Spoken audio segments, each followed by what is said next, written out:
Hello, aujourd'hui on va ouvrir la Buzz TV B5 de chez Buzz TV, comme je l'ai déjà dit. Ici c'est Stéphane de groupemedia.ch.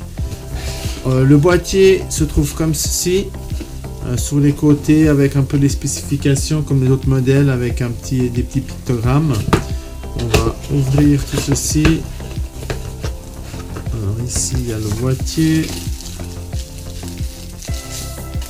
Voilà, avec un joli design sur le dessus, Buzz TV, comme on peut le voir. Avec sur le côté une carte micro SD et deux prises USB 2 sur le côté.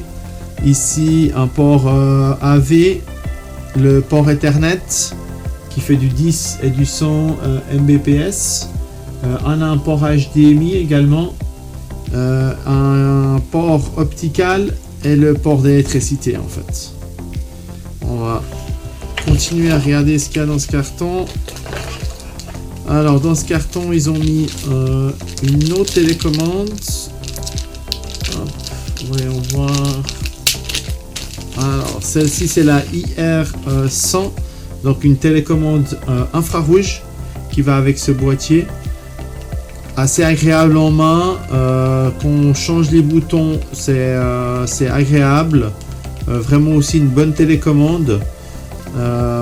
C'est assez sympa, c'est très bien. Ça va très bien avec le boîtier. Ensuite, nous avons ici des connecteurs en fait électriques pour les différents pays. Hop. On a les piles pour la télécommande. On a l'USB pour l'alimentation et le câble HDMI. Ce boîtier ici fait du Android 11. C'est un peu l'avantage de ce boîtier moyenne gamme. Il a un CPU Amlogic S905W2. C'est un quad-core A35. Il y a un GPU Mali G31 MP2. Il y a 2 Go de RAM DDR. Il y a un disque dur de 16 gigabits. Il y a une connectivité Wi-Fi en dual band également. Il y a du Bluetooth en 4.2 sur ce modèle-ci. Les prises USB c'est du 2.0. Il y a une micro SD sur le côté également ici qu'on peut apercevoir. Et au niveau de la résolution, elle fait du 4K, du H265. Elle lit les formats MKV, FLV, MOV, AVI, un peu de tout également. Donc on va la connecter et puis on va aller voir à travers les menus. A tout de suite. Hello, nous voilà de retour pour l'insight de la Buzz TV B5. Ici c'est Stéphane de groupemedia.ch. Nous allons la démarrer. Comme vous pouvez le voir, jolie interface, et nous allons passer au travers du menu ou des différents menus que nous avons. France et France, on va faire ça vite. Au niveau ici, on va va changer. On va mettre Amsterdam 1080 donne connexion network de Wi-Fi. On n'a pas besoin. Hop. Ah, je vais oublier de mettre un petit paramètre pour mettre sur le boîtier.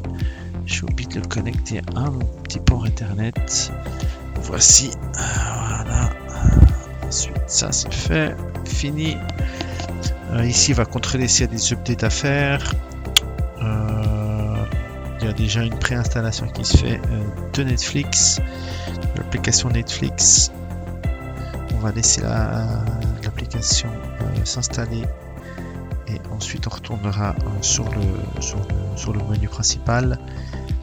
Nous avons également, hop, voilà, il redémarre un petit coup. Buzz TV 5. Donc ici on a le Live TV où on peut rajouter un serveur en MAC adresse en XC ou M3U. Rien de nouveau à l'horizon de ce côté-là.